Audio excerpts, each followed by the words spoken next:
تبدلات ساعة رسميا في المغرب. واش عارف شحال غادي تولي الساعة؟ وشنو خاصك دير باش ما تخلعش في الصباح ولا تضيع المواعيد ديالك؟ بقى معايا في هذه فيديو وغادي نشرح لك كل شيء في دقيقة واحدة.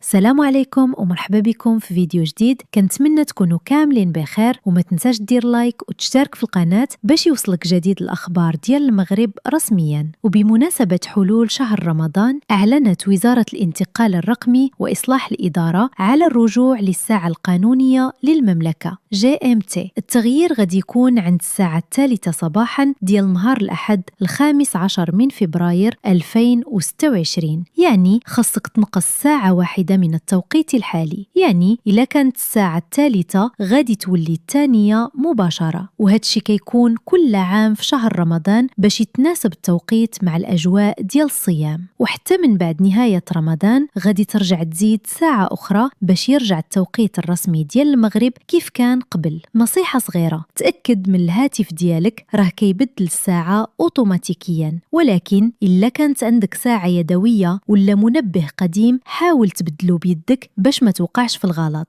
قول لنا في التعليقات واش كتفضل توقيت رمضان ولا التوقيت العادي، وما تنساوش تشاركوا الفيديو مع أصحابكم باش حتى هما يعرفوا هذا المستجد الجديد. نتلاقاو في فيديو جديد إن شاء الله. تهلاو في راسكم.